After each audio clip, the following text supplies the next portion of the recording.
'em up, lay it down just like Matt and Mari. Wrestling RHAPUp's gonna make it sorry. Feeling like The Rock cause I'm driving in Ferraris. And we coming every week and it's feeling like a party. Moolah Ric Flair, showing out like Bianca Belair, Best podcast, flush it in the air, Roman Reigns and we win it, don't care, No cap. Throw 'em up, lay it down just like Matt and Mari. Wrestling RHAPUp's gonna make it sorry. Feeling like The Rock cause I'm driving in Ferraris. And we coming every week and it's feeling like a party.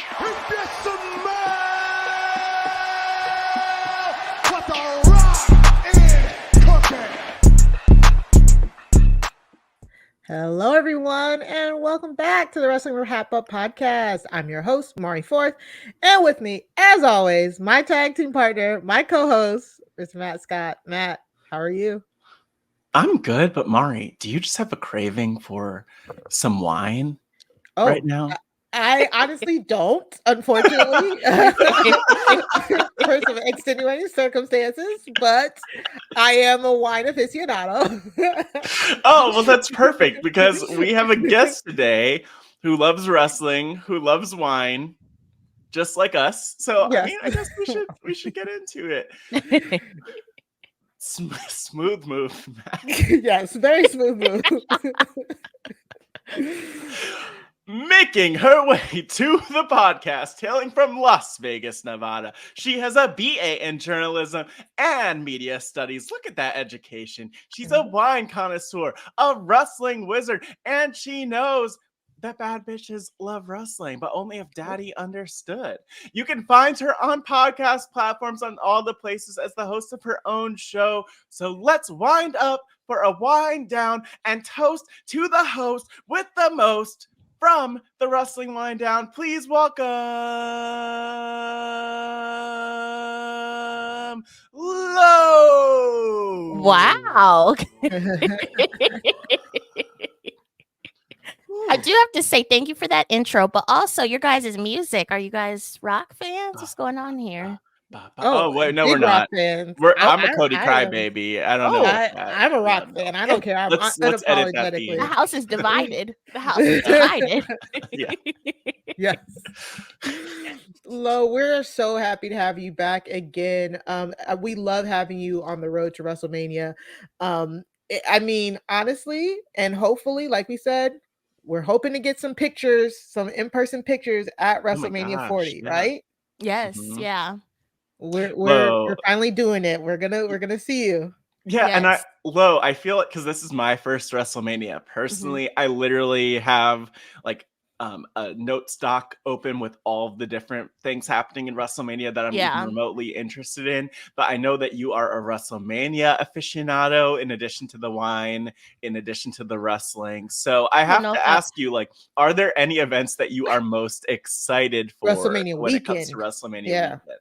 I did see you posted about Mark Henry DJing, but like, I don't know. I'm curious. You know, I don't know if I'm an aficionado. I actually had somebody come on the show, and the episode will be out shortly, where she's actually giving everybody tips on WrestleMania. She told me stuff that I didn't even know, you know, stuff that I didn't even think about. So that's coming soon. Very good insight. We'll but check that out. I'm not going to see Mark Henry DJ. You know, God is great, but it's at the same time as WrestleMania. So, you know. Yeah. Okay. You'll be at WrestleMania. That makes sense. I think definitely WrestleMania. WrestleMania is that type of event that I feel like is the perfect kickoff to WrestleMania because you have a lot of fans there that, you know, appreciate rap music, hip hop music, R&B, as well as the wrestling side of things. And to combine those two, I feel like it's just a great atmosphere. I've gone to 2 so far, so this will be my 3rd one. I really enjoyed it last year. And I met a lot of people, you know, that I've worked with online and, you know, seen friends that, you know, I hadn't seen in a year or so. So that was really fun. I always try and make sure that I check out some independent shows. Usually it's GCW. I'm very excited this year that For the Culture is not the same night as WrestleMania. I felt like they were, you know, kind of not really thinking about the culture in terms of, you know, participation and attendance when they book those two on the same night. So overlapping, so thankfully, you know, it's on the Friday now. So I'm hoping and praying that people, you know, show up and actually support, you know, the talent that works hard, specifically the Black talent, because representation is really important. And, you know, this is an event that happens every year, and there are other, Black centric events as well. But this is really the only one during WrestleMania. So I feel like it's very important that, Black people of color really go to this and, show their support. I was looking at those WrestleMania ticket prices this morning and they aren't dropping yet. So Yeah. like I said, I went last year and the prices were high in LA, but they weren't as high as Philly. So I don't know what is going on. Yeah, I don't know what is going on in Philly. I don't know whose rent is due, whose mortgage is due, but they're trying to charge an arm and a leg to sit in the nosebleed section. No. So we are just waiting until probably the week of. So we bought our tickets back in August. I don't know when it was. A long ass time ago. ago. A long time ago, yeah. It was August, specifically August, because a month later I found out I was pregnant. So, so that's why I am not currently a wine aficionado, because I will be 9 months pregnant at WrestleMania. So pray for me. All of our listeners should know this already. Yeah, I've talked about it. I mean, if they don't, we haven't talked about it on the podcast, but I will say I am watching the some YouTube videos to figure out how to deliver a baby at an arena. So. He is. Hopefully that it does not come to that. I hope not. Yeah. No, but I'll bring like some scissors and like umbilical cord and stuff, and all. We've got it. Exactly, Lo. Like, see, I know what I'm talking about already. This is what I have to do. Someone who's ready for anything. Thank you so much. And Lo, those events, all like everything you mentioned sounds amazing. Like those, they're all on my list. And the one thing I'll say, by the way, about Wrestlemania that is so fascinating is like I've heard of it for years, and I only just like recently was looking at the clips and everything that was happening, and I'm like, what? They had Trinity there, aka Naomi, last year, also featured on your shirt right over my shoulder, and they had the Usos. Like, so I mean, part of me, like, the one hesitation is like, I don't know what to expect. Like, who's gonna be there? What's gonna happen? I get nervous. I almost want to know what's happening, but I know it's gonna be amazing. Yeah, just, so the culture, Yeah, so the one of the coordinators, Kaz, he's been on WWE programming and stuff like that. He announces who will be there. So you kind of know, you kind of know who's going to be there. He announces like a couple at a time. But I mean, last year, Daniel Garcia was there, Ricky Starks, Carmelo Hayes, the Usos, Naomi or Trinity, Jade, I saw Adam Solo, Cole and Adam Cole and Britt were there. Yeah. So, and it's, it's amazing to see all of these different individuals from all these different companies. Now, I know there's tribalism in wrestling and people are like, why are people friends outside of, different companies? But I feel like that event really shows like there are wrestlers from all of these different promotions that are able to come together for the culture. You know what I mean? It doesn't matter if they are Black themselves or if they're white, they enjoy being there. They enjoy being around their fans. And I think it's just so amazing that, it continues. They've been doing it for years now. So I'm really looking forward to Philly and we'll see how it goes. Yeah. All right. We might have to send Matt as a special correspondent because I know I can't do it. I know. Part of it is like, okay, what am I like gonna show up to? What am I gonna do? Like looping in other people I know in Philly. What's Mari gonna be able to actually attend and all? But we'll be at Mania together, and I'm sure popping up some other places. Mari, just while we're on this topic, I'm gonna have to make sure that we go to WrestleCon and that you meet that together we meet Trish and Lita because I want to see you cry and freak out. I know. It's gonna be hilarious. Exactly. It's exciting. Yes. Okay. We could talk about WrestleMania. I was gonna say we could keep going, but we got to get through some of this stuff. I hate to transition to a sad note, but we have to say rest in power to Virgil, who just passed away this week. Another great Black talent who I actually just remembered. When this happened, I was talking to my husband James. We did meet Virgil. We met Virgil at one of the Comic Cons. Yeah, I was not afraid to go up to him. No, he might have come up to really you too. Virgil's he's great. Very talkative. Yeah, I will say. I actually met Virgil when I was a kid. It must have been like 2005 at a like wrestling reunion in New Jersey. And I was there with my dad, and I remember standing in this long line to meet people like Kurt Angle and Gail Kim and Sid Vicious and DDP. And so like there's this long line wrapping around through all these other tables. And I see Virgil there. And I knew about Virgil like for years. And he came up to my dad and was like trying to get him to buy an autograph. And I was like, don't do it. Like Virgil, like he's a hustler, he'll get you. And my dad didn't know, like he wasn't a wrestling. He didn't know Virgil like that. And I was like, Virgil, actually I didn't say anything to him, but I was like, let's keep going. But he's an icon, and like someone who I was really sad to see this news. But I'm glad that people still talk about him and know him. And I'm glad, I think the last time we saw him on TV was with Ted DiBiase Jr. and Maurice, maybe about 10 years ago. Oh, but wow. yeah, that was, I'm glad that he could kind of be more present, a little bit more present in more modern wrestling than what he was in. Yeah. So sending prayers to his family and all his fans and everybody who's been doing really good tributes for him online as well. Let's get into our highlights of the week. Of course, our highlights of the week are we have a playlist, a very handy dandy playlist. You can find it in either the show notes or show description. This week, we have to talk about the fallout from Elimination Chamber. We didn't do an Elimination Chamber recap episode because, I mean, it happened at 5 a.m.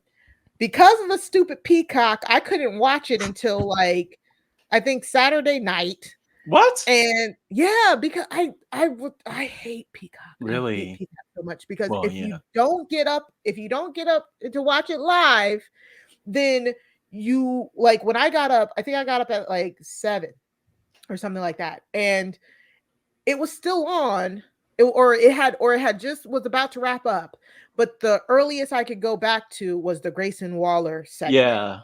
And I was just like, I'll just wait. Which was, I didn't realize, then once it goes off, it takes hours for them to upload the replay. So I didn't get to see it until Saturday night. By that time, I was over it. I was like, I hate that app so much. Did you wake up at 5? Well, no. What time? It would have been low. It was 2 a.m. or what? Like it was 2 a.m. I was not awake. I did a poll on Twitter and asked people, like, are you going to stay awake? And there were a lot of people who were like, absolutely, yes, I'll be awake. And I'm like, no, we don't. I will say I saw that poll and I know I responded to it. I'm not even sure. I probably said no because who should be doing anything that early? But I will say I had like a spidey sense tingling and just like woke up at 5:30 and I was like, oh, Elimination Chamber's on. And so then I watched the women's Elimination Chamber match and then I went back to basically. And then I watched it all later, but that wasn't on purpose, and it did mess up my sleep schedule a little bit. I need my beauty sleep. And I don't want to complain. Like, I don't want to be like the American complaining, because this is what fans in London have to go through. Like every time, it's what the fans over in Australia have to go through. So I'm fine. Like I'm kind of like cool. Like the fact that those fans got to see their favorite superstars in person and stuff like that, I love that for them. I just wish that the accessibility over here was better, because again, Peacock for Peacock and stuff like that. But overall, I mean, I think it was a solid PLE. We didn't get any shock surprises or anything like that. Lo, what was your favorite match of the night? I think the Rhea Ripley match was probably my favorite, along with the women's Elimination Chamber. They carried. The women carried. I'm glad that Rhea had her moment and she had her family there. It was very emotional. And I think, when a lot of these superstars play heels, sometimes we forget that human element of them. So the fact that she had her family there and, she was by them, after she won the match, it showed people, right? Because I hate to say it, but a lot of people have sexualized Rhea Ripley to the point where it's just kind of disgusting to kind of see stuff online, because people are so focused on her, physical attributes, that they're not even focusing what she does in the ring. And, seeing her be able to have those moments and just be down to earth and just a regular person outside of wrestling. You know what I mean? I really like seeing that. I thought the match was good. I think Nia Jax did a really good job working with Rhea as well. I think everyone kind of knew that Rhea was going to win, that she wasn't going to lose, but I think, Nia had a good match with her. The women's chamber was really good. I felt like, Tiffany Stratton, she really has showed up and showed out. It's crazy to think that a year ago, not even a year ago, she was on the NXT roster. And I remember she kept saying, I don't really feel like I'm ready to be on the main roster yet. But she's really taken that opportunity and she's ran with it. And she's been able to be in the ring with these, people that have been wrestling longer than she has. And she's really dominated. And I'm really excited to see what the future holds for her. I wasn't happy with how Naomi was done in the match, which was a completely another story. I saw a video that it looked like her shoulders weren't even down when they pinned her. So, I don't know. So, but overall, I felt like the match was really good. Naomi had a lot of really good moments in the match. I just was surprised about a lot of stuff that kind of happened, like the elimination order as well. But I'm looking forward to WrestleMania. I think that, obviously it seems like the women aren't main eventing, which is a little bit irritating. But I think that we'll probably get into it. But, the way that Bayley has been done, I'm hoping it's because of this whole character going on with her and Dakota and Io and Asuka. I hope that is kind of what's going on over there and it's not something else, because they haven't really shown her on the posters, on display for WrestleMania. And she won the Royal Rumble. But you look at the men's side of things with Cody and he's on everything. So I'm hoping it's just kind of playing into the storyline that no one's looking out for Bayley. She's all by herself. She's, clawing to get to the top, even though she's already there. I digress. But I think it'll be interesting. You have Jade kind of lingering around. You have Bianca without a WrestleMania match, which, people are trying to fantasy book. Don't fantasy book that match. But I think it'll be an interesting WrestleMania. Obviously the men have their own thing going on, which has really gained a lot of attention online, not beyond the wrestling community, right? You have Pop Crave and US Weekly and all these other platforms picking up wrestling now because The Rock is involved. So we're seeing that mainstream entertainment kind of mingle itself with professional wrestling. So I feel like this will be a type of WrestleMania coverage wise that we may have not seen before, just because The Rock is involved. Great point. Matt, what about you? Elimination Chamber, overall thoughts? Oh my gosh. Well, no, I think I completely agree with you, Lo, in terms of what you mentioned. Like the Nia Jax Rhea Ripley match was a next level for Nia in particular in terms of the matches we've gotten. It actually reminded me a lot of Nia Jax in NXT versus Bayley back in the, just like going back to that time, right? So that's I don't know. I just love seeing Nia like go full force and really perform and shine, and to see Rhea being a human, that jumps out to me. But the women's elimination chamber match also was just a phenomenal match for me. I don't know what I would consider to be my match of the night. The one thing that threw me off with the chamber match, the women's chamber match, was just like the reactions or lack of reactions for certain people. For Naomi, Bianca wasn't getting the reactions I think she deserved fully.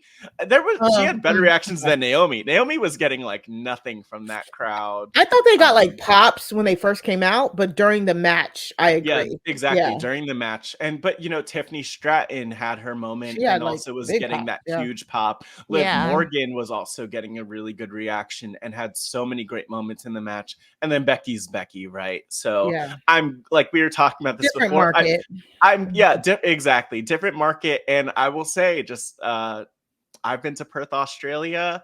Not the least racist people. So I'm just going to drop that in and keep moving.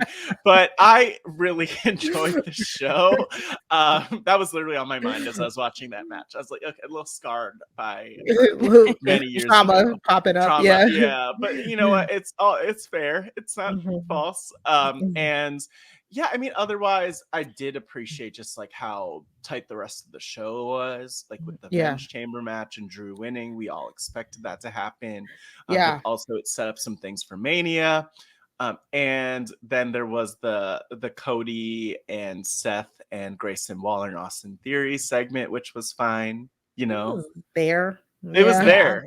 It's like, Yeah. oh, good, they're on the show, right? But what was the other match? Was there a tag match on this? Yeah, it was a tag match. Yeah, Pete Dunne and Yes. Tyler Bate Tyler versus Bate. Judgment Day, right? Judgment Day. Yep. Yeah. The men's chamber match to me was a little lackluster for me, but I thought it was going to be, only because I think we talked about it during the preview. There weren't many like high flyers in that. It was just like they were literally just bashing each other upside the heads and all these pods. And I was like, okay, fine, cool. That's not my style of wrestling. So I was just like sitting there just waiting and watching. And then all of the interference, I was just like, oh my god, like, AJ. I get, yeah, AJ and Logan with the knucks and stuff like that, the brass knucks. And it just felt like overproduced a little bit to me just to get the Drew win.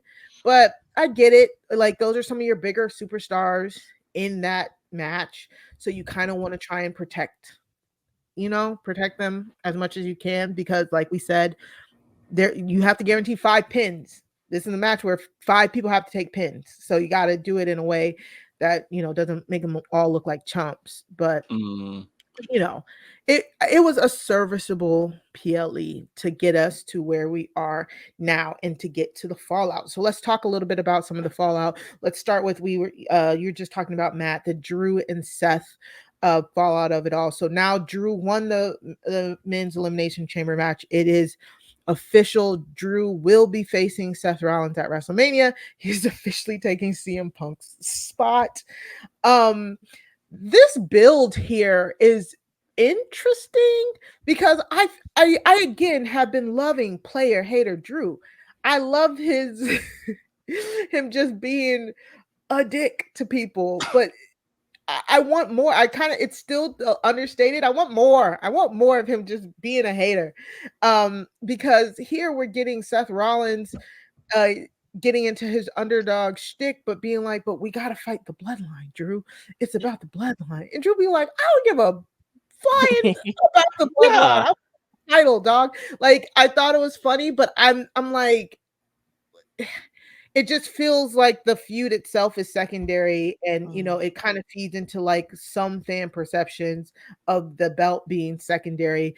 I think it's so unfortunate that the CM Punk injury happened, because CM Punk versus Seth Rollins going to Mania would have been definitely on par with what's going on with the Undisputed Universal Tag Team titles, so I don't know. I don't want to sound like I'm coming off too negative about the Drew and Seth of it all.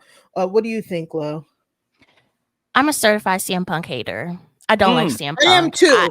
I am too, but there's just something about him, and I understand people can change and stuff like that, but the fact that he was in one company in September and came over to this company in November is insane to me. And the fact that the person that he had the fight with backstage has not appeared in AEW again, but is on New Japan, is nuts to me. And obviously we heard the amount of shit that CM Punk talked before when he left WWE, what he's talked about all of these years. And for him to come back, it doesn't feel right to me. Like, it feels very hypocritical. Now, I understand, he's had a lot of great moments in his career. I won't say that he hasn't, but I'm almost wondering if this is kind of his final lap when he's not injured anymore and he'll be done with wrestling. He wants to retire in the company that he essentially started in, right? It would have been nice to see Rollins versus CM Punk, because that build up from when Punk came out at Survivor Series and the anger and frustration that you saw in Rollins, whether it was real or not, it was the build up that we wanted to see for a good match. But I think Drew is the perfect person to be plugged in here because we don't expect Drew to talk shit, right? He Mhm. has been the type that has been like the nice little Scottish man. He does his meet Yep. and greets, he wears his Yeah. kilt, and he just minds his business and wins matches and championships. Yep. Now he's had this different side to him. You know, he's talking Yeah. shit about CM Punk. He has somebody in the back making memes for him about CM Punk. I think it's hilarious. It is so But good. I want to see how that's going to go with Seth Rollins because Seth Rollins is not the same as CM Punk. Seth Right. Rollins has different motivations than CM Punk. Seth Rollins, I don't think is going to retire anytime soon. CM Punk, Mhm. I'm sorry, but every time he gets in the ring, he's getting injured. Like he's going to have to hang it Yeah. up sooner rather than later. Yeah. So I want to see like how they adapt. And like you mentioned, Mari, them mentioning the bloodline is odd to me because you have your own feud going on. The bloodline, they have so many different layers and elements of what they have going on. Focus on what you have going on. You have a Exactly. WrestleMania match for the second most important title. Now I know people are like, oh, you know, this whole thing of showing the bloodline shows that the titles aren't the same. We knew when this title got announced, it was not the same as what Roman is Right. carrying every Yeah. time he shows up to work. I won't say every week, every Mhm. time he shows up to work. Mhm. So I think that they need to kind of realize, okay, yeah, the bloodline is doing their thing, but it has no involvement with us currently. We need to focus Yeah. on what we have going on. But I mean, now there's supposedly a tag match that's going to happen at Mania that I've read about, and I'm just like, what are we doing? Yeah. Yeah. I We don't will know. talk about that a little later. Yeah, we But will. I mean, to me, there's so much here. So Drew, mhm. the Drew and Seth segment to me was a little goofy on Seth. I mean, even in kayfabe, like on Seth's part, like, sir, you're smart. Like, why are you even asking for this? Why is this a conversation? Why are we pretending that Drew McIntyre can turn? Because we know that, like, in kayfabe, outside of kayfabe, there's no world where Drew is gonna turn face at Insert this point. himself. Yeah. And Mhm. he's on such a roll as it is. So I thought that was a strange, almost like a filler of a segment going up to Mhm. Mania. Like, oh, let's Mhm. throw this in this week. Let's throw in this dynamic. Maybe next week we see Drew like utterly destroy Seth Rollins. You know, yeah, I don't know. I'm Mm, excited to see how that goes, but I wasn't too impressed with this. I love both of the performers. I love Seth Rollins. I Yeah. love Drew at this point, especially. So I mean, we'll see where it I'm goes, but the feud What is now I'm thinking yeah. is now like they're kind of laying the foundation for like Seth is so um distracted Mm, by the bloodline and Cody that Drew will be Mm. able to beat him because his mind isn't here. And now that we got the announced tag team on the first night, the tag team match on first night, I'm assuming Seth's second match is going to be on the second night. Maybe that'll lead to him losing. So maybe that's the story. Maybe we just need to wait. But I agree. If anybody could step in and fill in this spot, it's Drew. Like we've been saying over the past couple weeks, Drew has been doing a phenomenal job in his heel character, mhm. and so underwhelming in a sense because we knew what's going to happen, but it's going to happen. It's making sense, and we're going to WrestleMania now. I totally forgot until I saw somebody talking about it last night. But again, Damian Priest still has that money in the bank. I was gonna bring that up because I Senior wonder, money in the I'm bank like, is still around the is corner. when you said that, Mari, when you talked about Seth being distracted at Mania, Mhm. how beautiful would it be to see Damian Priest come in mid-match toward the end of the match between Seth and Drew, and he cashes in on Mhm. Seth? Like, I just wouldn't be shocked if that happens. Obviously, Priest has a lot of work to build up, so that's like the one reason why I couldn't picture that almost at all. But I could see them doing it because, like Lo mentioned, they have been treating this championship like a secondary championship. I do know that Damian Priest as a performer could really deliver. I don't know if Yeah, that's him in this current incarnation of things, but the it storyline of would, like, things. Yeah. I wouldn't mind seeing them say, let's take a swing and like let's actually try to build a star here. Right. I don't know where it would Which- go after Mania, but again, this is the Triple H world where like anything could happen, and they've done such a solid job of booking things that like I wouldn't be mad. And like it, I mean, just logically, the champion that you're plotting on has 2 matches in 1 weekend.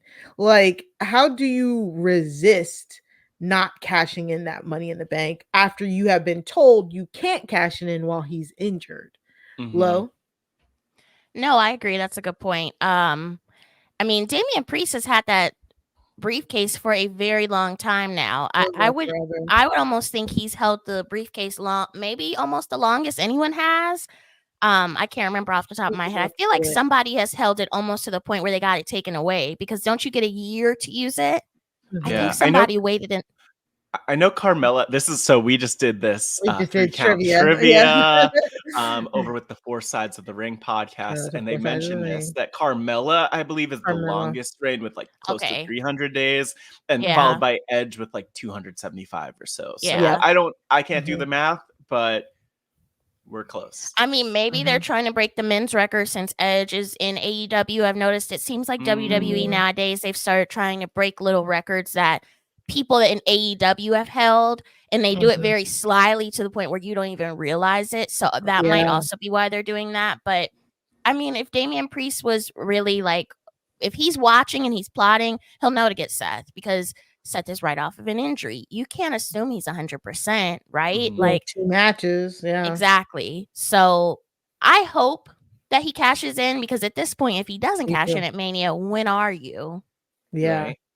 Yeah, because Money in the Bank is in July now too. So Oh yeah. So I mean, he has some he has time. some Yeah, time, but right before SummerSlam, like that, I don't know. Yeah. mm-mm. Yeah, you know what? I did kind of mention like not really seeing it for Damian Priest, and I know we have to go on to talk about other things, but I mean, think of Damian Priest winning as a win for the Judgment Day and how hot that they were and how they were on everything. Like this could be the injection of whatever that they need to keep going. They keep going. I agree. And then, you know, there's like we'll talk about some of the other story, Rhea in particular, but like, will she keep the championship? Will she lose it? Will they all have golds on the other side of Mania again? Like, who? We'll see. We'll see. We'll talk about Rhea right now, because Rhea and Becky had a little promo, you know. Dom was there too.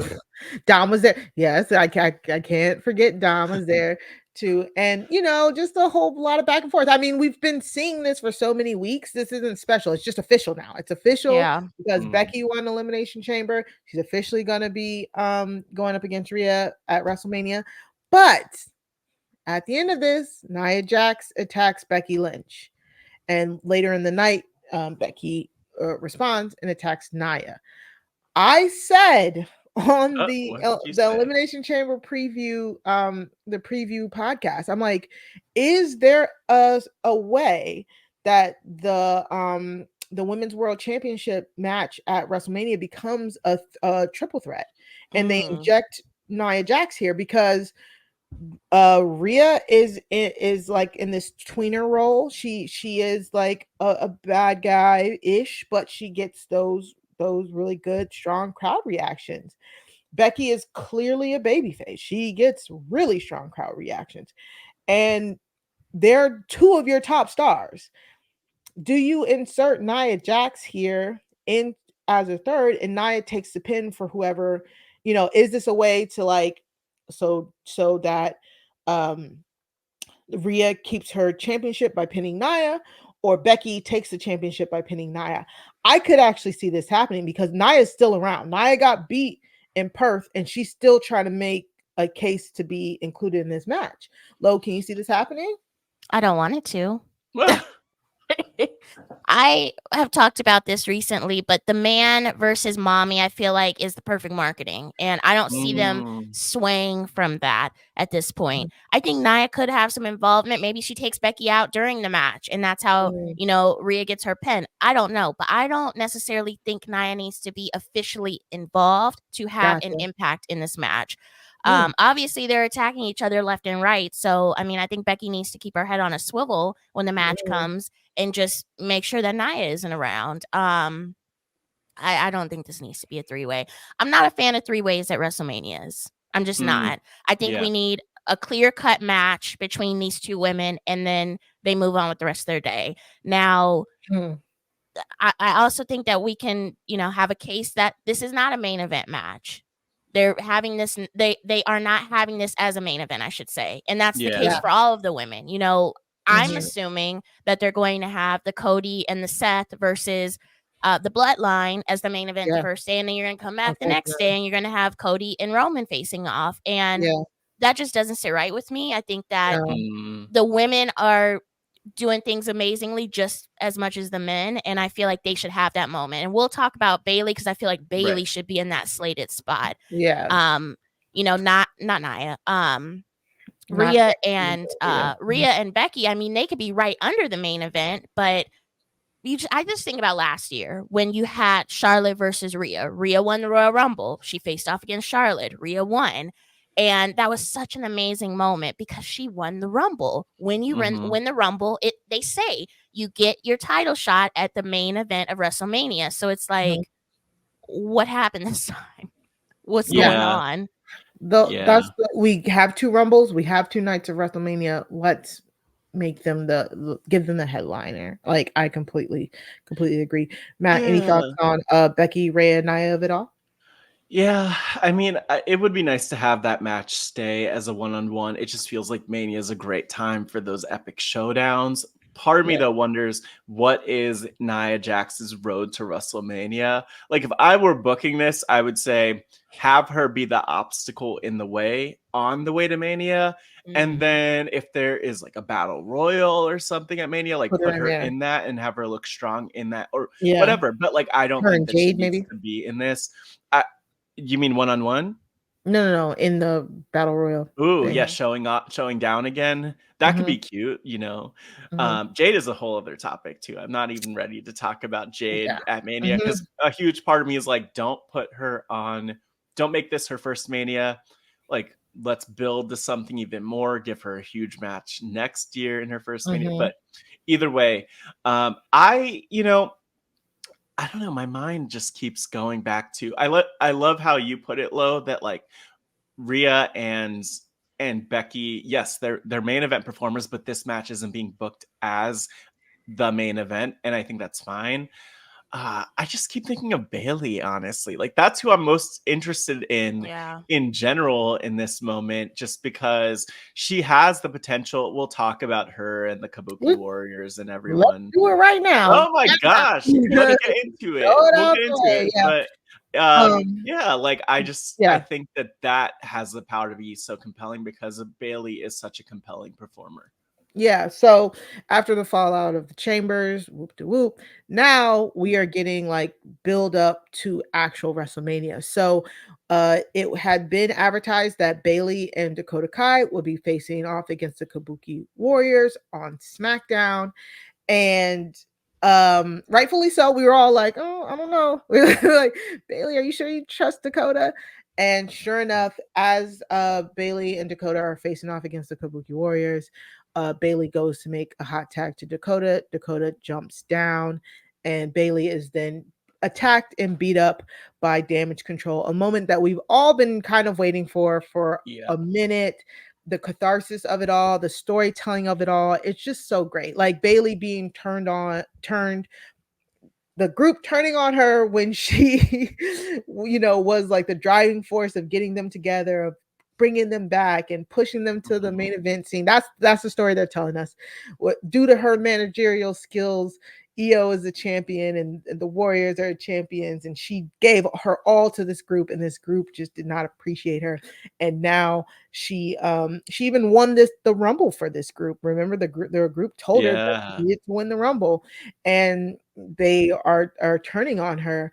And the even more meta story of Bayley don't have any friends in the back because her and her Damage Control have been fighting everybody for the past year, 2 years, whatever. Right. So nobody comes out to help her, and people are like, "Who's gonna come out to help Bayley? Somebody go out and help her." No, why would I go out and help her? Like, she's been beating me up too all year. I honestly love this segment, and like Lo said, this this storyline, we've been talking about it for months and months and months. This is the storyline that should headline WrestleMania. Multiple reasons, because the storytelling is storytelling, but also because Bayley is the Royal Rumble winner. Put them on last. Like, I don't care. Put them on last. I know it's The Rock and all of that, but I want to see them get their headlining spots. But I can definitely see them doing they did this a few WrestleManias where it's like co-main events. They'll just call it a co-main event and have them go on second to last. They'll do because that. it's a cop out. But yeah. I mean, what more can we say about this storyline, though? I think about when this first started, Bayley brought back Dakota Kai, who had been released, and she brought back EO. Yes, she brought back EO, who who was in talks. We didn't know was what in was going talks. on Yeah. with EO. So, Yeah. that was a crazy moment. And Yeah. they were going up against Bianca, which is interesting because I saw a lot of people last night who were kind of like, well, is Bianca going to be the one that kind of has Bayley's back? And I'm like, I don't think so. I don't see, I don't see Bianca doing that. Yeah. But this has so much storytelling, and I've said it before with WWE, they like to rush a lot of stuff, but I feel like with this one, it has been a slow burn. Like, we've seen signs here and there of, oh, are they going to turn against each other? What's going on? And, finally Dakota has turned against Bayley, but it's like, okay, where does this leave us now? Is EO going to walk into WrestleMania with her crew with her and Bayley has no one? How is this going to pan out? And furthermore, why is it not the main event? Again, like I said, Bayley won the Royal Rumble. It is usually typical that if a woman wins the Royal Rumble, she is main eventing one night of WrestleMania. We have 2 nights now, so you can't even say, oh, well, we only have one night. We have to put Roman as the main event. You don't. So, and also, like I mentioned too, you see some of the marketing that they've done for WrestleMania, and Bayley is not on the posters. There was one specifically last week where everyone pointed out that Bayley wasn't on it. Bianca was on it. I love Bianca. Yeah. But Bianca did not win the Royal Rumble. Bayley did. And then they came back a couple hours later. They had this whole brand new poster with about 5 other people on it and Bayley too. And everyone's like, we just asked you to put Bayley on the poster. Like, why did you add everyone else? Right. So I don't know if that's being done purposefully to kind of add to the fact that she doesn't have anyone, no one has her back, etc. Or if they really just did not put the Royal Rumble winner on the poster. I have no idea. But yeah. I hope it's kayfabe, because I think it's really, I hope so. I think it's really aligning people behind her. It's like it's helping cement her face turn. Right. No, you know what though? I keep, like, my thing is, and I'm just pulling up this poster now that you're referencing. Like, it bothers me that, like, I accidentally cropped out The Rock, but we're just gonna leave it like that. But yeah, no, it's like wild that Bianca was on there because we love Bianca. She's amazing. Love in WWE on Hulu. Great show. So amazing. But 2K, it is so strange. On 2K, the cover all 2K, the things, all that, right? And it's like, it does feel off because it's like, is Bayley really that much of a downgrade in their eyes that, like, they don't even want her on the poster?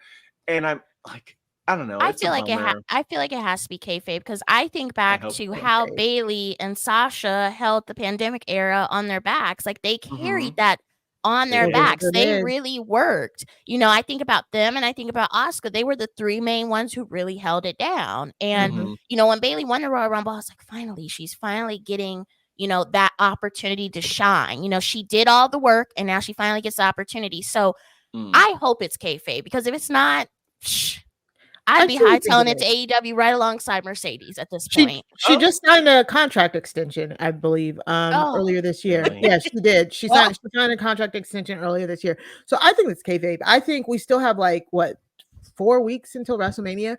I can definitely see her after this beatdown too. Oh, she's going full babyface, and I think she's going to talk about. You think the ponytail's coming back? No, I hope not. Please no. The headbands, the hugger. Come on. No, I think her role model gimmick is coming back with just it being sincere, because I was pointing out at Royal Rumble, her gear, half her gear was the role model gear, half of it was good eye. girl gear. Yeah. So I think it's going to be the role model gear, but just tweaked to actually being like a babyface character. So I think I truly, I'm like, maybe I'm giving them too much credit, but I think they understand her place in the company and how big Right. of a person she is in the company. So I truly think they're going to use this to like fuel her to get to WrestleMania. Now, if they don't, and I will be looking at them like very sideways. But I still think it's doing what it's supposed to be doing. We're all here begging for more Bayley. We're all here pushing for her to be in the main event, and that's what you want for your underdogs. You know what I'm saying? So yeah, I love this story. I love this storyline. I can't wait to see what happens. So we did get that stare down between Jade and Damage Control, and Jade is like, basically, I didn't really like what y'all are doing. So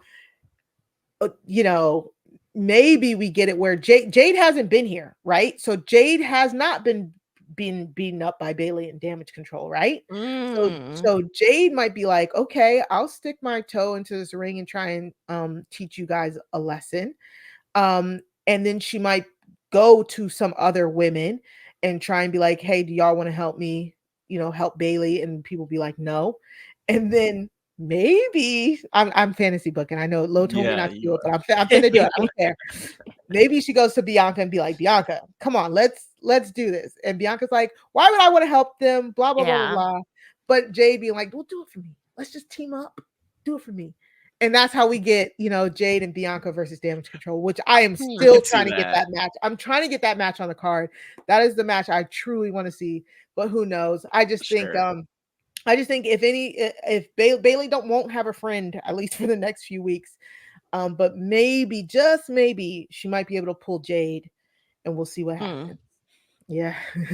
You know what? I'll say I'm a lot more okay with the idea of Bianca and Jade versus the Kabuki Warriors of Damage Control at Mania. Like, if we get there, that's great. I also really like the storyline of Bayley literally having no one. Me too. And just like with a month to go, finding ways to like maybe each week just dispatching of another member of Damage Control. And sure, they'll be there at Mania, but like, just like run Dakota Kai over with like a semi truck. Like we've seen that happen before, but just like hit her. Like hit a forklift. Take her out. A semi. A forklift doesn't move fast. She just came back from injury. Jesus. I'm just saying, like, you could find ways, like, like just a simple Tanya Harding. Let's just just smack her in the. That's so sad. That's so bad. That's oh so my bad. gosh! But no, like I would love like the over the top, because in my mind I'm like, how could we make it so that Bayley could properly main event, and maybe it's just her going wild, like going over the top, flaming dumpster, throw Asuka into one of those. Like, I'm telling you, getting hardcore. This is wild. I don't want to see anyone burning or anyone actually getting hit by cars. That's my disclaimer. But do I want to see Bayley doing those things in a feud? Yeah, that makes sense. Yeah, that's just my pitch here. Fantasy. All right. We got to get Lo's opinion here on Cody challenging The Rock, and then The Rock and the Bloodline responding by we've talked about it, by initiating this tag match. So Cody basically says, I'm hunting down the Bloodline. He tells that to Paul Heyman. He challenges The Rock anytime, anywhere. The Rock then comes out on SmackDown, and The Rock says, let's do it like this. Cody and Seth Rollins versus Roman and The Rock on night 1 of WrestleMania. If you guys win, the Bloodline will be banned from the ring for night 2, and Cody will get his one-on-one with Roman. However, if Cody and Seth lose, then that match on night 2 will be a Bloodline rules match, which means anything goes. And I actually liked this stipulation because honestly, I can see it working out either way. You know what I'm saying? Like them winning and we get the Bloodline is finally banned from ringside. Maybe Cody can actually do this, or them losing, and it's like, dang, now Cody got to overcome like basically an anything goes street fight with Roman. I could honestly see either outcome. And this segment where The Rock literally just calls all of Arizona crackheads for 40 minutes was just, to me, I personally loved it. Lo, Mm. not a fan, Lo. The Rock is dodging Roman, and it's so obvious that he's Uh-huh. dodging him. Yeah. I do not trust The Rock. I feel like he's going to end up screwing over Roman somehow, some way. Yeah, I do like, too, I maybe. feel like Rock has this, he has a legacy in the WWE. Mhm. He moved on to Hollywood. I feel like Roman has kind of, dipped his toe in Hollywood a little bit, but he hasn't gone all the way. But I feel like, Rock may feel some type of way.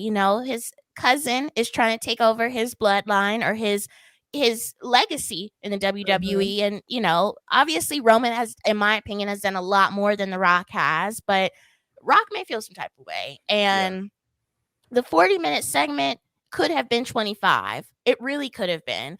The fact that time was cut from the women, they didn't get their entrances and stuff, that's what rubs me the wrong way. And I had people in my comments, men looking like serial killers, talking about, shut up. Like, that segment could have been a swift 25 minutes. He still could have called them crackheads. He could have taken himself in his Versace shirt to the back and went home. Like, it didn't have to be 40 minutes. And someone else had told me, someone that didn't look like a serial killer was like, last year they were doing 40-minute segments as well. And I was like, that's interesting because it didn't feel like 40 minutes. And maybe it's because my interest was a little bit different. The Usos with Sami Zayn and Kevin Owens, that had me hooked. I felt like that was real good storytelling.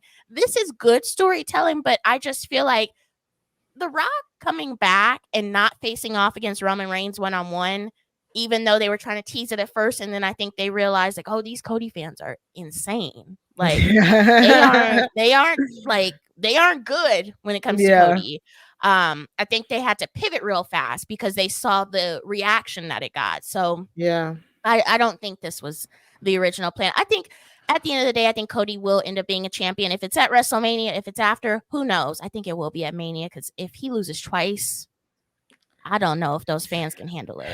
I know. Because the first time it was like, I was there. You could feel the arena. It was kind of like, oh. Then you had the Roman fans who were like, we told you. What? Like, raising their little fingers in there. I'm like, oh my God, just get me out of here. I truly don't know what they're going to do, because Roman is just so close to beating that Hulk Hogan record. It's like, and do you give it up right now? I feel like it goes back to what I mentioned earlier with them breaking records slyly. Exactly. Yeah, they still have Hulk Hogan with his racist ass involved with different stuff, hosting and bringing them back and stuff like that. But I feel like from a business perspective, in the back of their heads, they're probably like, oh shit, like we need somebody else to break this record. Because do you really want, I mean, the company is a little bit screwed up, but do you really want a racist person in a record book still from years ago? I would think not. I feel like you would have Roman kind of break that record, but who knows? They might want Cody to break it at this point. I feel like Cody, in my opinion, is the reincarnation of John Cena, like deep babyface John Cena, when he was doing Make-A-Wish every damn day and, with the kids. Like, that is Cody at this point. He has really taken over as like that babyface lovable character. So that was very long drawn out. I don't know what's going to happen. I think that Cody might win, but that night one is going to be a little bit interesting, because I don't think The Rock can go. I'm sorry. He looked like he was out of breath the first time he really got in the ring. I can concur. I love you. I love your thoughts on that, Lo. I mean, there's a lot to break down, but I think we'll let you go and we'll get your plugs, and then me and Matt will wrap up and dive in our next segment. So, Lo, every time we have you on as a guest, we honestly, it's so amazing. Me and Matt, I know, tell you all the time, normally off pod, how the community that you built, the podcasting that you do, and the outreach that you do, and just the space you take up in this wrestling community, how we respect it so much. We love every time that you come on. We can't wait to meet you in person. Can you please tell our listeners who may not be familiar where they can find you and how they can reach your content? Yes, so Wrestling Winedown is available anywhere you listen to your podcast: Apple, Spotify, Google Play, iHeartRadio. We have merch. You'll see in Matt's background, that is our Black Wrestling Queen shirt. 35% of the profits from that shirt goes to Black Girls Smile, which helps with mental health for Black women and girls. We change up the charity every couple months so that we give to different organizations specifically for Black women each time.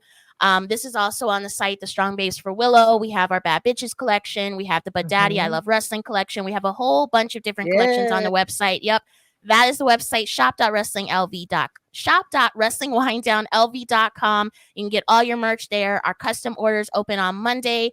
Our customs are for the Bad Bitches shirts. You can get any name you want. If it's trademark, you got to, jump through a little bit different hoops. But thank you very much for having me on the show. I look forward to meeting you guys in Philly.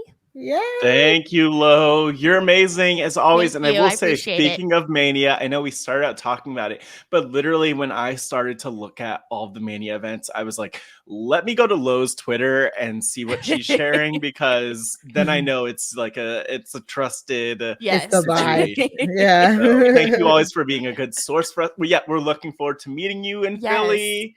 And thanks as always. Thank you guys. Bye. Bye, Lo. All right. So that was great. As always, having Lo on. Lo is phenomenal. I know. I'm a fan. I'm excited to be at Mania meeting some of our faves, Mari. That's going to be I can't very wait. cool. So make sure you guys are following the RHAPgrams Instagram. Make sure I'm pretty sure we'll plug our own personal Instagrams when we get closer to the day too. And our new YouTube channel, the youtube.com/@WrestlingRHAPup, because we're going to have all of the people, all of the meetups, everybody we're talking to, all of everything that we're doing, kind of like, I guess, small vlogs and stuff. We'll have all of that over on our YouTube and on our social medias. So just make sure you're following us on all of the platforms in order to see our WrestleMania journey. Like, we're so excited. But Matt, I mean, Lo brought up a lot of good points here about the Rock and Roman of it all. And I mean, it's hard for me because I'm a huge Rock fan. I like The Rock is one of the main reasons why I've stuck around so many years. He's my favorite wrestler of all time. And honestly, I love that promo. I do hate that it went over 40 minutes. And it did cost time cut from like Naomi and Tiffany's match. But The Rock just so masterfully playing the audience and in ways that are just so hilarious. Like, I was just like, between calling everybody in Arizona crackheads and meth heads, which was, I'm sorry, this is the funniest thing I've ever heard in my entire life. So like, gosh, Rock, it was lay hilarious. up a little bit. No, I know he would not lay up. I know I was asking for him to just go into every town and just drag them, but I wasn't ready. I was not ready. It was so funny. Every 2 seconds, and I think he even did it like, he was like, and if you crackheads can smell. Oh my God, Rock, please. You are The Rock, sir. Like, oh my God. I don't care. It might be insensitive. It could have been a 1 minute promo. I know. Yeah. That's right. But you know what? It could have been like a 2 minute promo. I spit out my water when I heard him do that.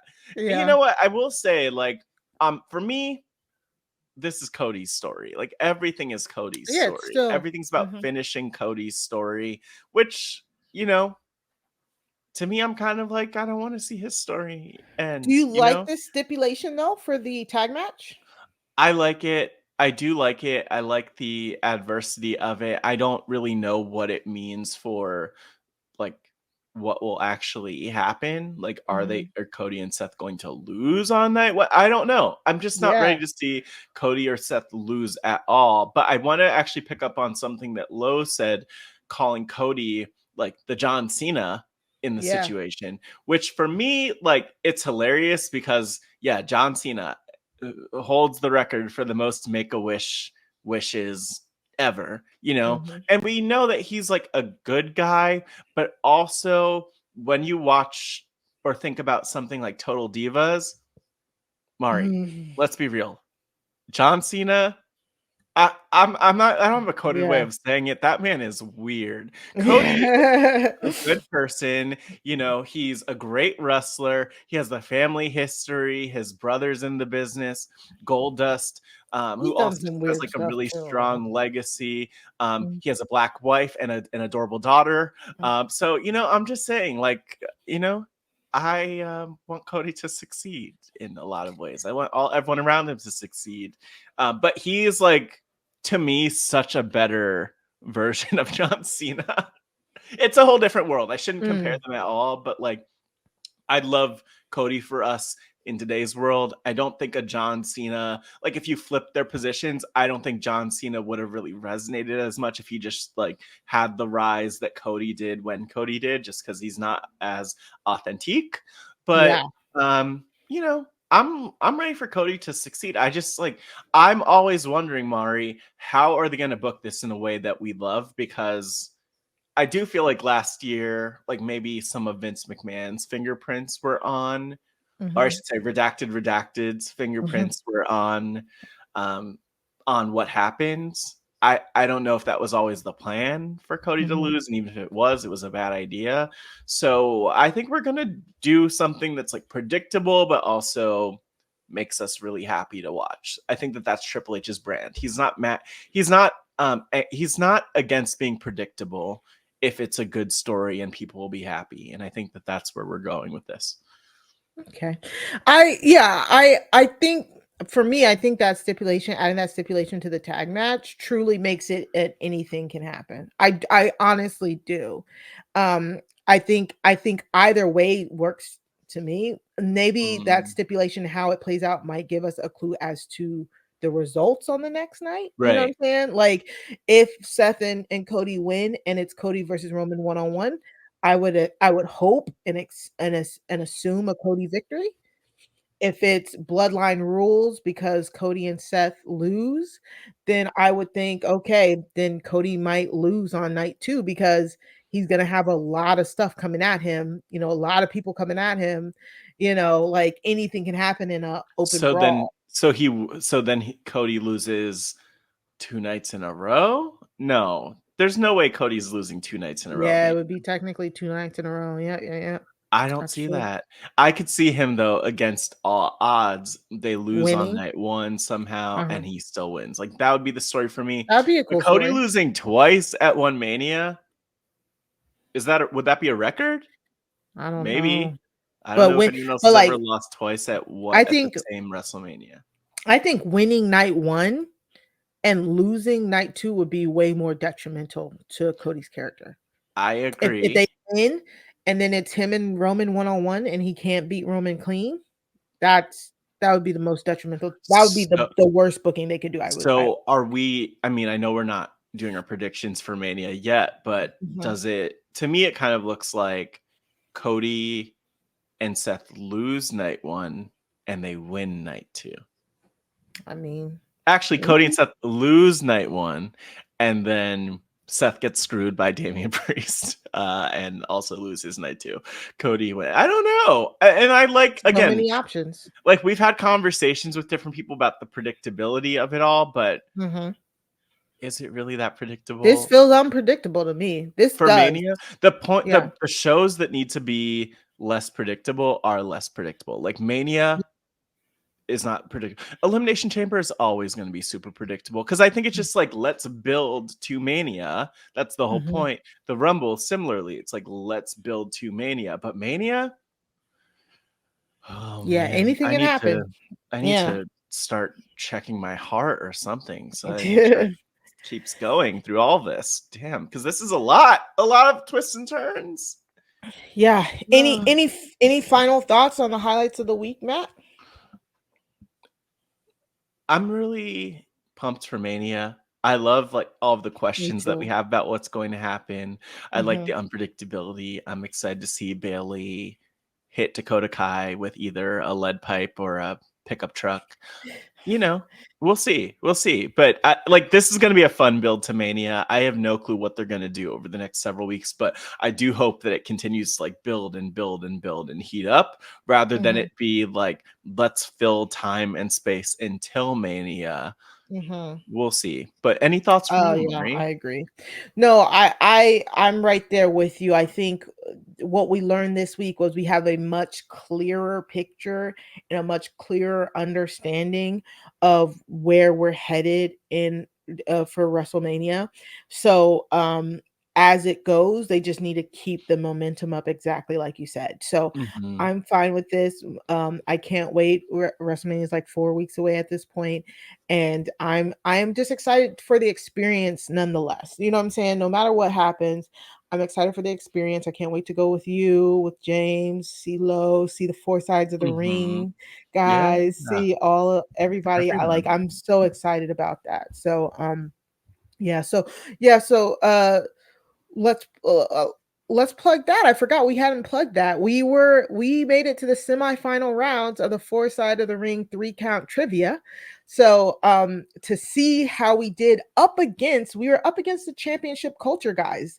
If you remember, we just had them on last week. So if you want to Yeah. see us versus Brandon Guy and has the third in the semifinals of the four sides of the ring 3 count trivia, you can go to the Four Sides of the Rings YouTube page and see that it was a slobber knocker.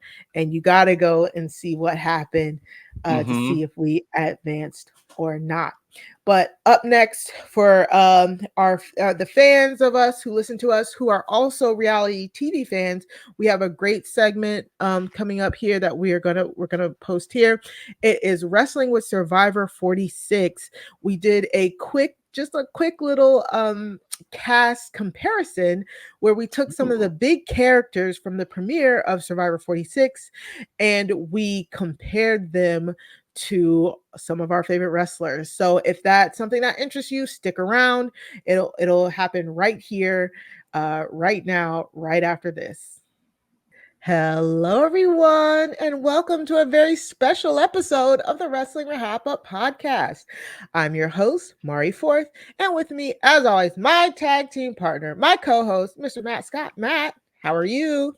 I'm thrilled, Mari. I'm thrilled for what's coming up. I'm thrilled to mix two of my favorite pieces of media into Yes. one. So with let's get into it. Yes, to not only celebrate the premiere of Survivor 46, but also us moving to a new YouTube channel. Today, we're going to be doing Ba-ba-ba-ba. something very, very special. Yes, going forward, you can find the Wrestling Rehab podcast on YouTube at youtube.com/at Wrestling Rehab. So that's Mhm. youtube.com slash at Mm. Wrestling Rehab. Yes. And of course, you can always still find us in our YouTube, our podcast feed by going to robhasawebsite.com/wrestling feed in order to subscribe to wherever you get your podcasts. But Matt, are you excited about our new YouTube page?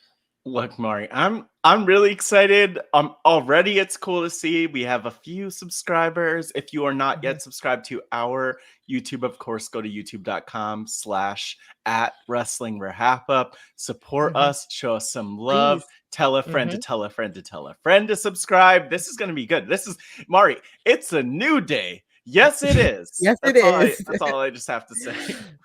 Yes, please go subscribe, go like, go share, all of that. Every Mm, little thing counts and helps.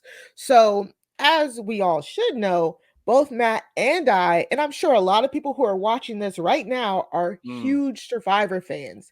And we just watched the season premiere of Survivor 46. And mhm. man, that was a great premiere. And as I'm watching Matt, I'm like, there Yeah. are a lot of huge characters on Mhm. this beach this season. What did you think about some of the characters we saw? So we'll get into it, but I Yes. with certain people, I was just seeing some of my favorite wrestlers in them. Like Yeah. we have wrestler brain, so we can't help but see wrestlers in different people. I mean, just give me like a hair color and some tattoos, and I'm immediately like, okay, that's Lita, right? So like I was thrilled to see it. I love this cast. I mean, I've loved all of our new era casts personally, Mhm. but I'm really glad that it's a fun gamer cast and that we could also just like talk about some of the people they remind us of in a good-hearted, fun way. We barely Yeah. know these people at this point, but excited to So kind of try to break them down. yeah, so today we thought that we would do a Survivor 46 cast comparison. So we are going to Mhm. talk about some of the castaways and we're going to compare them to some of our favorite wrestlers in order to kind of also talk about their game so far. We just saw the premiere, it was a 2-hour premiere, and I think we got a lot of information about how a lot of these players are going to play, and we use what information we have to compare them to some of our favorite wrestlers. So if you are excited about this, if you want a little bit of more context of Survivor through the lens of people who watch wrestling, stick with us, and let's have some fun comparing some castaways to wrestlers. So Yeah. I'm ready. Matt, Oh are my you gosh. ready? Am I ready? Oh my gosh. Is that a DX Shawn Michaels and Triple H reference? Or are we Are you I think I'm ready? ready to dive in. But I Yes, let's really go. hope I'm excited for the people we talk about to see this, to react to it. Hopefully we don't do you too dirty. And yeah, this is Wrestling with Survivor 46. But Yes. Mari, Woo. Mhm. are you ready? Are you ready for I'm ready. the first survivor that we could talk about and the first Yes. wrestlers? Okay. Yes. Who's up first? So, the first person up, and before I even share this, I just want to give the context that beforehand, Mari and I individually, separately thought of wrestlers Yes. to compare each of these people to. So, here is what we came up with for our first contestant. The Yes. first contestant up is Banu. Banu. Yes. Yes. And So Mari. for me, Yeah. yeah, Banu hits the beach and he is just ecstatic. He is like full of energy. I love his story about becoming a US citizen and then immediately applying to Survivor. Banu was one of those characters in Survivor 46 that really like touched me. I was so Mm. happy to see him on this. His energy was very infectious. And Mhm. because his energy was very infectious, because he seemed to click with a lot of the people on his tribe, I said that he is Sami Zayn, the underdog from the underground, the original baby face Sami Zayn from like NXT. I think that just works perfectly with Banu's like exuberance to be on this island. I really like that, and one thing I like throughout this is that we came up with, for the most part, very similar or adjacent people. We had similar thoughts. Yeah. So with Banu, I was thinking, watching this episode, Banu's over the top, excited, a huge Mhm. fan, like a super fan Huge fan. to Mhm. nerd proportions. We love that. Like that's what we are Yeah. all about within Yeah. RHAP and the Wrestling RHAPup, right? And also just this underdog story. Like he talks about going Yes. from like Slumdog to Survivor. Mhm. And Sami Zayn did actually come to mind for me, but where I landed was Johnny Gargano. And it's because he is, not the tallest wrestler, not the biggest one. He has a ton of that energy and passion that he brings for wrestling. That's why he's called Mr. Wrestling. But Mhm.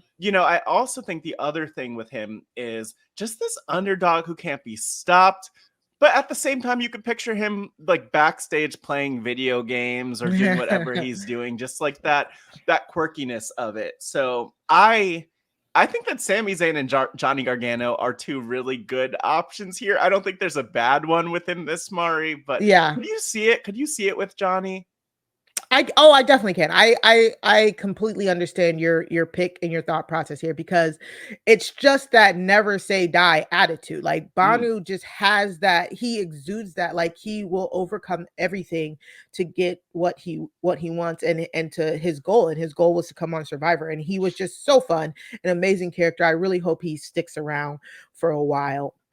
That's for sure. And yeah. he was definitely one of the people I was like, man, this guy, you could probably put him in the wrestling ring, like actually him, and he would draw a crowd. He would pop the crowd, honestly. Honestly, I wouldn't be surprised. Banu, let us know if you have done Yeah.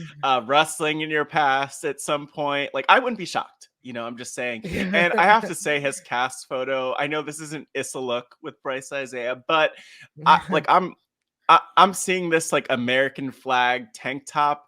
I have similar American flag tank tops. So, I don't know. Okay. Well, you have to have one for the 4th of July, Mari, right? Okay. I'll take your word for I it. don't know. I just I like his passion for I do everything, too. and it's very digestible. And yeah, like big golden retriever energy in the best way Very, possible, I would say. very that. All right. Who do you have next, Matt? Who is up next but Jelinski? Oh my gosh, Jelinski. David Jelinski. Jelinski. Jelinski was a Gone too character soon. on this episode for like kind of all of the wrong reasons. Talk Mhm. about getting like the dopey edit, the just not being aware of what's going on type of edit. Mm. I will say, like, for a first boot, Jelinski delivered in like the storytelling aspect, and he really had me going throughout the episode. Like bad gameplay aside, Oh like my really bad gosh, yeah. gameplay aside, he was very entertaining in him just clearly not knowing what was going on. So for me, Mm. I said that he was heel Chad Gable because heel Chad Gable thought he was the best. Like he thought he was so good, but he was always on the losing end. He was delusional in thinking that he was still like a winner. And that's kind of like Jelinski for me. Jelinski like quits the task, and he's like, even though I quit the task, I have an ally in Q. Meanwhile, Q was Mm. like, "No, we got to get him out." Yeah. Jelinski giving up his vote and then telling the whole tribe, and the tribe was like, "Wait, what?" Like, and him like, "Yeah, it makes sense." Even to Jelinski being voted out, Jelinski Uh-oh. gets voted out, and in his confessional at the end, he's like, "Yeah, this was a blindside. I was completely blindsided." Jelinski, how are you blindsided when the whole tribal council was you begging to stay, but also being like almost like they like almost saying it like they had to get him out because he was like Yeah. not a threat, but like that it was a good move to get him out. I'm like, Jelinski, I it was mean, amazing. What did you think about Jelinski here, and why did you compare him to Baron Corbin? because here's the thing.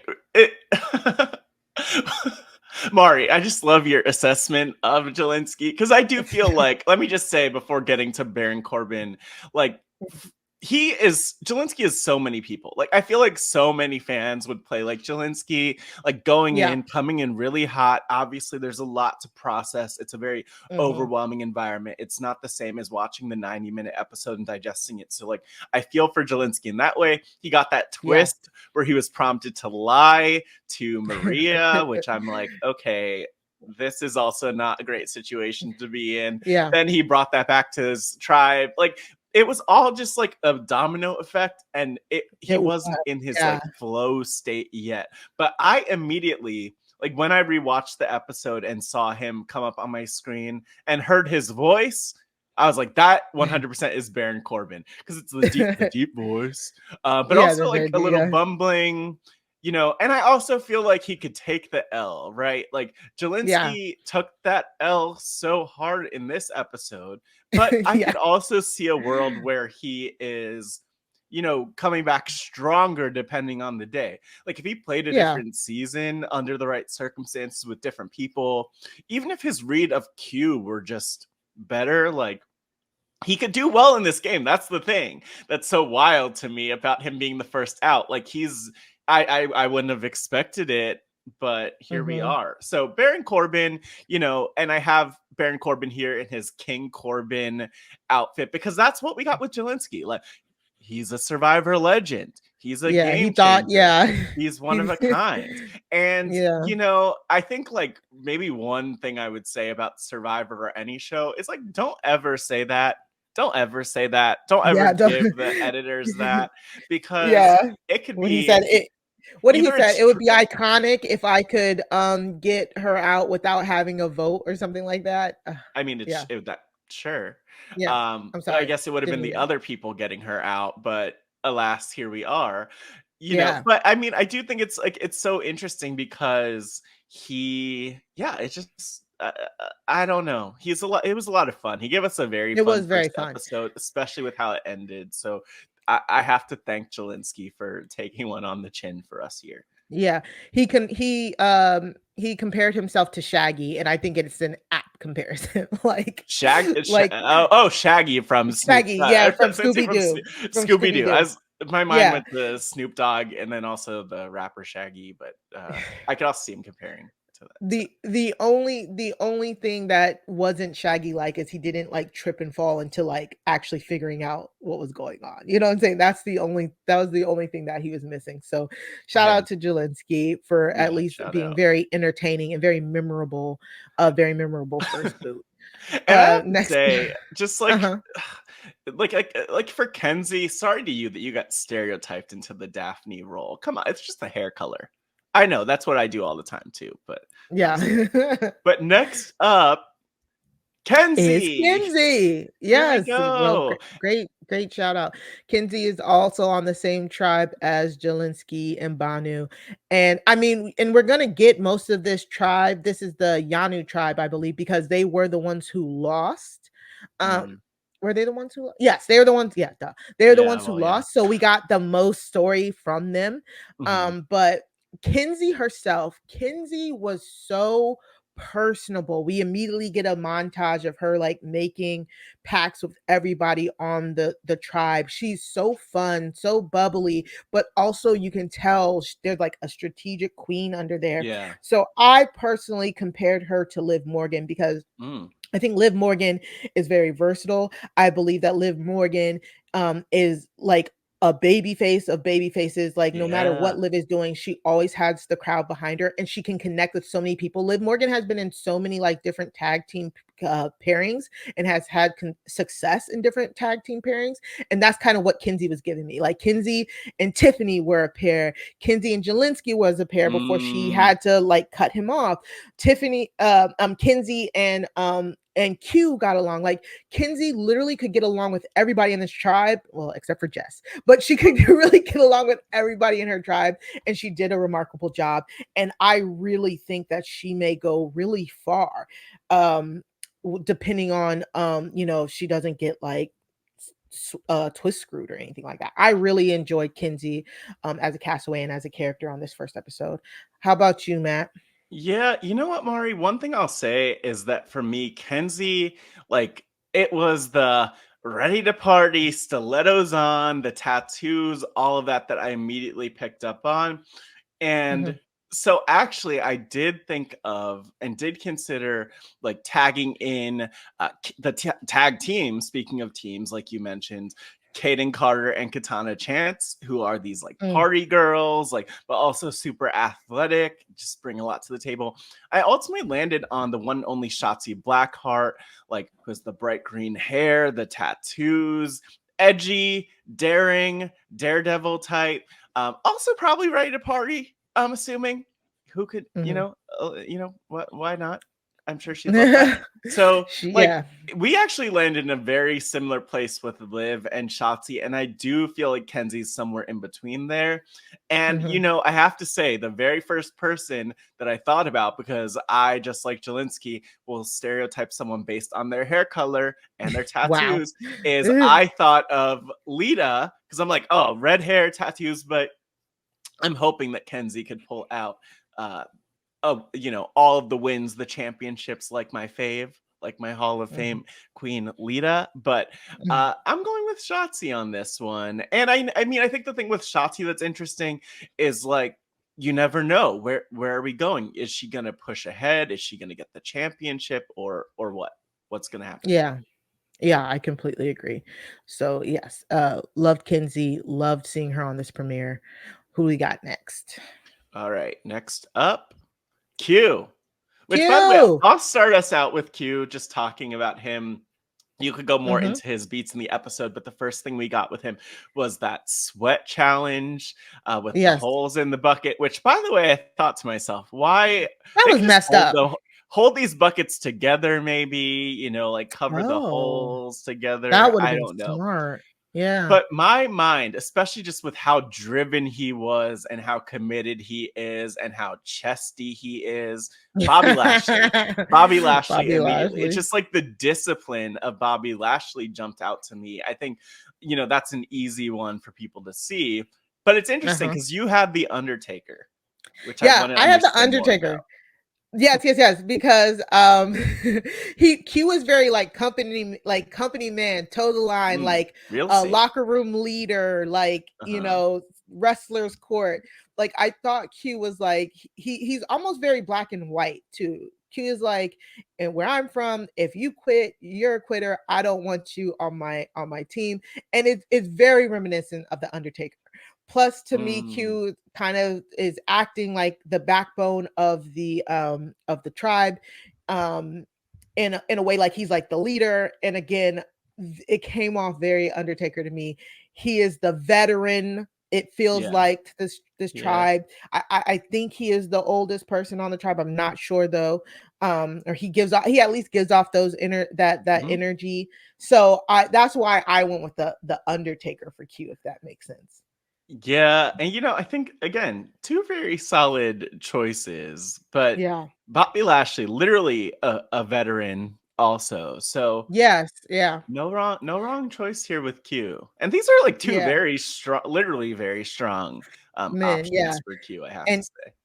and Q is again also in a very good position with even within a tribe that lost. I think he has the ability to go far depending on where the chips fall. Yeah, I mean, the one thing I would say about him is hopefully he doesn't get bigger than his britches.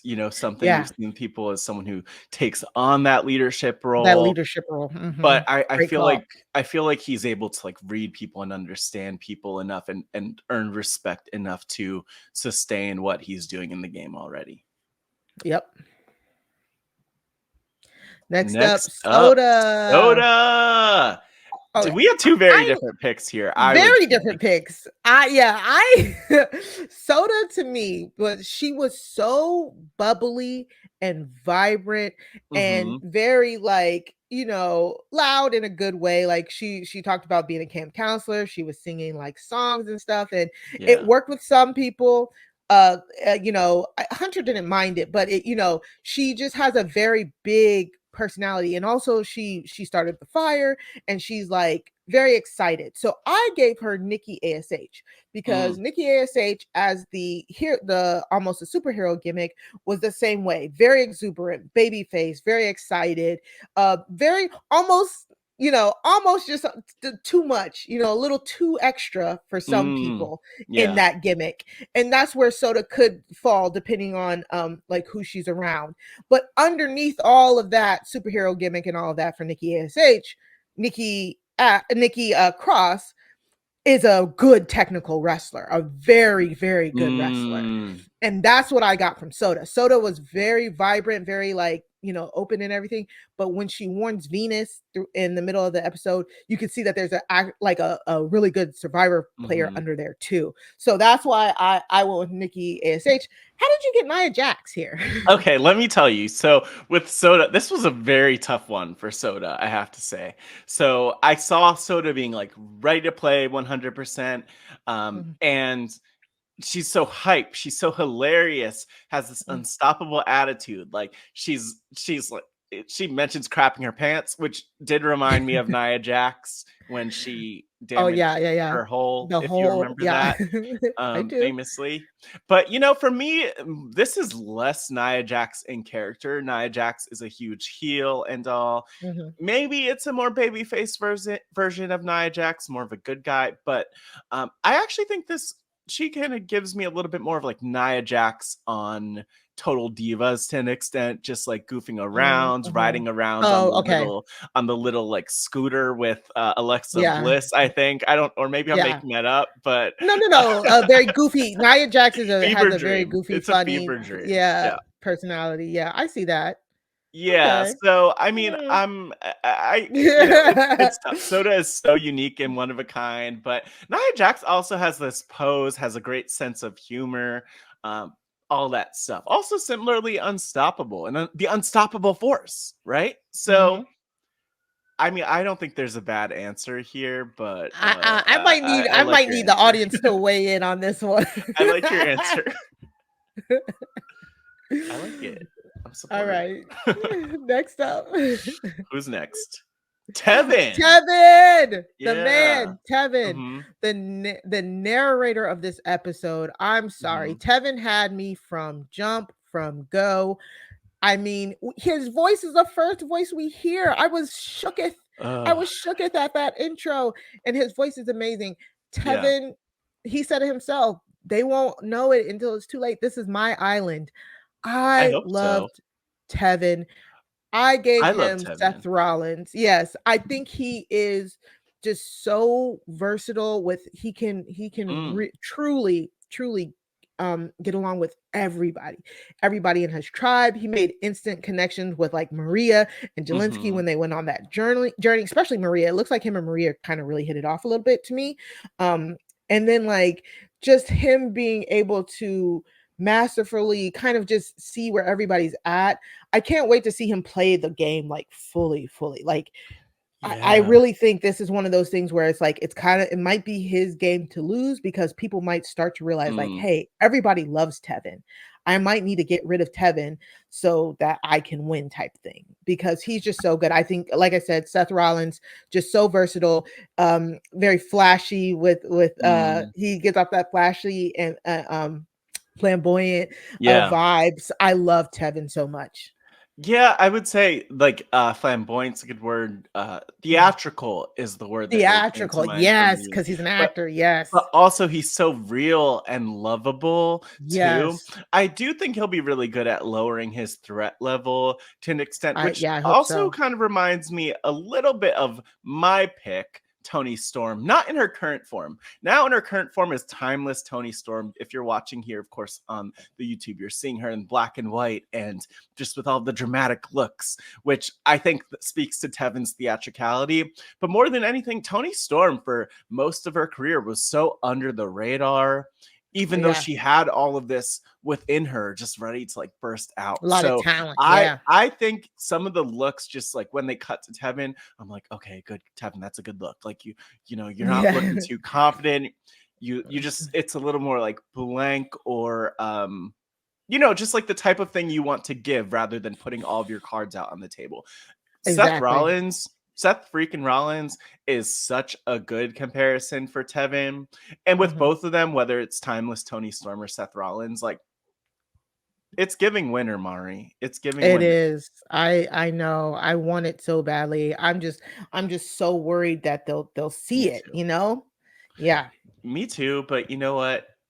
I think the best thing that Tevin could do, the thing that would just be so fulfilling would be, yeah, let them see it and still manage to push through anyway. Because I think Tevin Mhm. could form the relationships and bonds where it won't even, yes, like for a while in the Matter. early Mhm. game where he'll be really under the radar. But yes, like I don't think it'll matter because there'll be people who have his back, Mhm. and, you know, help him get further because of those strong relationships. Plus, he's just such fun TV. Like, bring Tevin to the end. I need Tevin.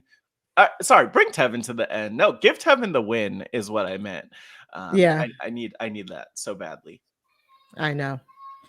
Ooh, And next up, Tiffany, Tiffany. which I Very fun. mean, high praise, high praise. Tiffany, she had a big standout role here in the first episode as well. She found the hidden immunity idol, but it wasn't the hidden immunity idol, it's the beware advantage idol technically. Mhm. And so she got the beware advantage. It says you can't vote until you lose, you know, and then you can't vote. You've lost your vote.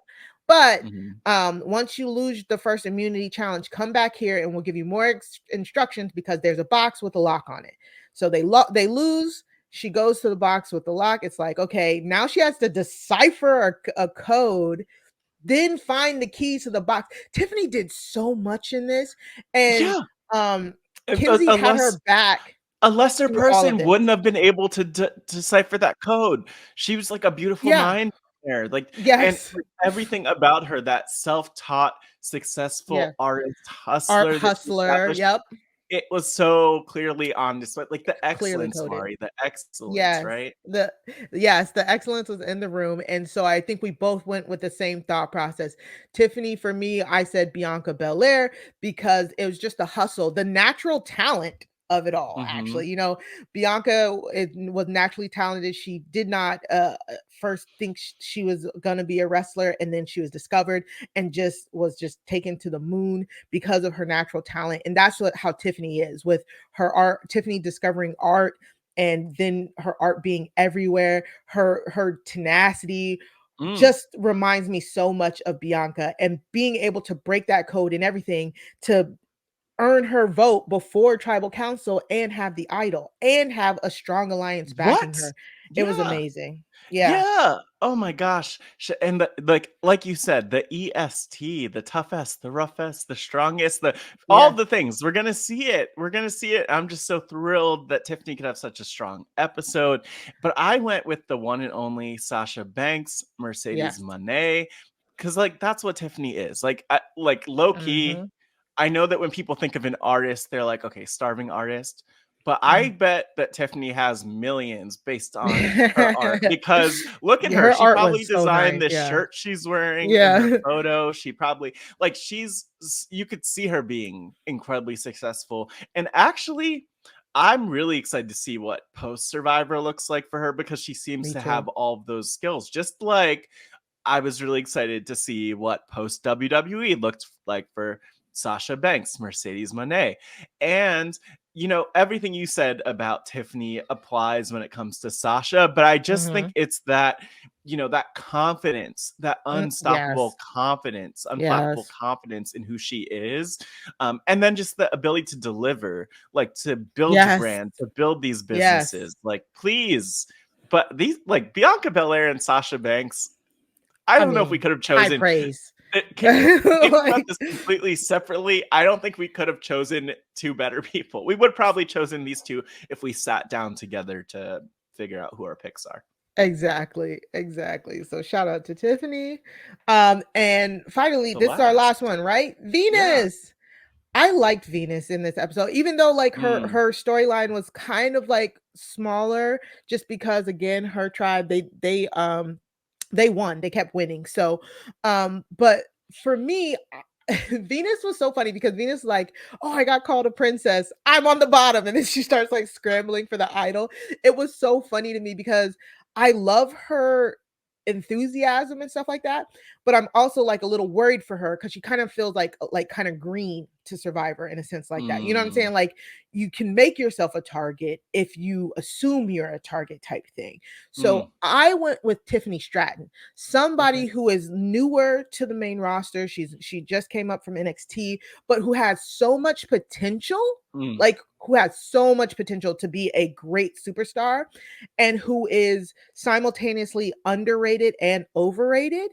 mm, I that's why I picked Tiffany Stratton for her because I think Venus showed great tenacity, and she did show some like really good game mind while also might maybe making a few mistakes, but also just like automatically being compared to Parvati. It's getting so old. Like men yeah. automatically see a cute girl who is intelligent and is like, oh, she's gonna be Parvati. Like, What calm I down.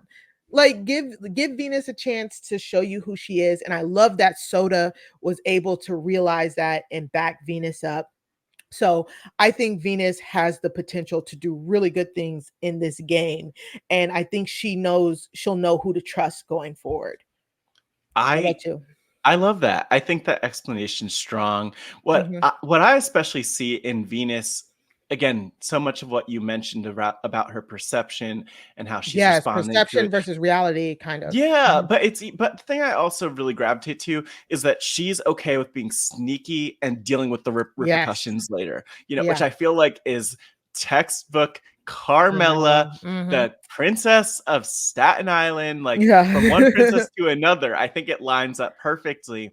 Mhm. And I could also imagine Carmella being perceived as a threat and perceived in a certain way. I mean, Carmella also very visibly, like in this picture that's here, she's wearing the cow print, Mari. So I'm just saying, like, how could you miss that? But she could Mhm. still push through. Carmella, former Miss Money in the Bank. Yes. We've seen her do so much and do it all, right? So Mhm.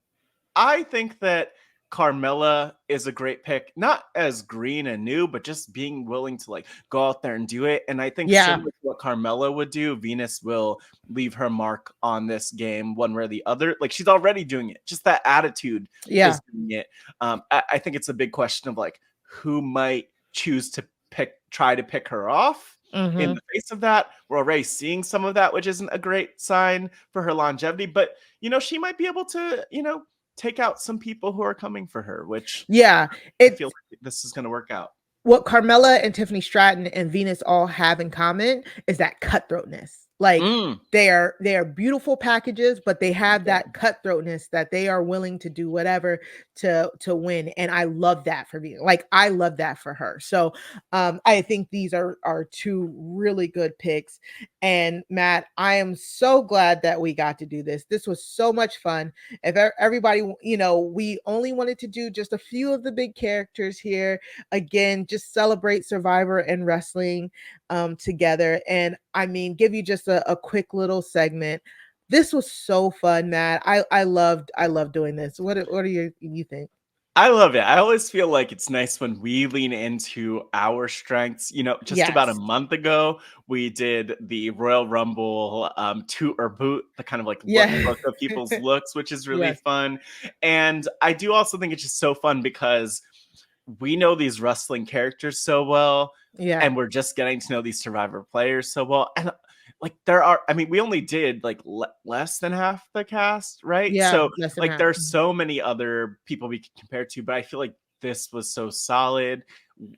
And also like what we picked up on, Mari, like there was some psychic connection between us there. And so I'm just saying, I don't know. I think that there's something to it, and I wouldn't be surprised if we see these players continue to play like the wrestlers that we identified. Exactly. And if you love hearing our wrestling takes and our wrestling analysis from like a different point of view, like this is what we bring to our wrestling show, definitely come and check us out over on the Wrestling RHAPUp podcast. Again, you can listen wherever you get your podcast by going to robhasawebsite.com/wrestling feed, or you can catch us on our new YouTube page, youtube.com/@wrestling RHAPUp. Matt, tell the people where they can find you and what you've been up to. Yeah, follow me on the social media at Matt Scott GW. And other than the Wrestling RHAPUp, I've been up to a few things recently. One of them is that I wrapped up my season of the show Pod Friends here on RHAP. Check that out. Subscribe. robhasawebsite.com/podfriendsfeed. And the thing I love about Pod Friends is you could just go back and listen to an episode from a week ago, from a month ago, from a year ago, a couple years ago, and just still like enjoy the conversation. I'm even enjoying doing some of that to remind myself of some of the conversations. But check that out and make sure that you follow Pod Friends at Hey Pod Friends on Twitter, because I'm going to try to post some of the Survivor interviews that I've done, or interviews with former survivors over the course of the season over there on Twitter. So check that out. I just, of course, posted the season finale that we did with Dwight Moore Jr., but there are so many others from the archives of Pod Friends that I'm going to go back and listen to, but I hope that you either listen to again or check out for the first time. But Mari, what have you been up to? So, of course, me and Sarah Carradine bring True Crime Tuesdays to RHAP over on the Crime Scene podcast. Yes, Rob Has a Podcast Network has a true crime podcast. You can check us out by going to robhasawebsite.com/crime feed in order to subscribe to wherever you get your podcast. And of course, every day is a party over at the Recap Kickback, where me and Chappelle just wrapped up our February coverage of top 5. We were doing like Black media, Black movies. We had so much fun talking about the top 5 Black romances, top 5 Black sitcoms. Go support Chappelle by going to recapkickback.com and subscribing wherever you get your podcast as well. So If you haven't already, go follow the Wrestling RHAPUp podcast on Twitter by going to @WrestlingRHAPUp on Twitter. You can follow me on Twitter @Mari Talks Too Much. That's 2 like the number 2. You can follow Matt on Twitter @MattScottGW. Mhm. And of course, you can join our official, unofficial Facebook group, the Job Has a Squadcast Facebook group. We're having so much fun over there.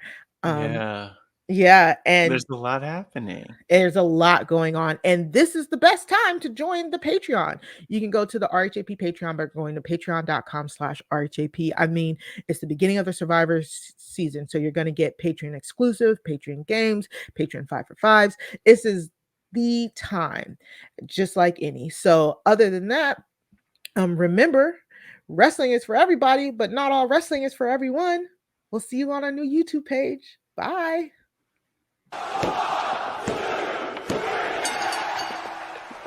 Throw 'em up, lay it down just like Matt and Mari. Wrestling RHAPUp's gonna make it sorry.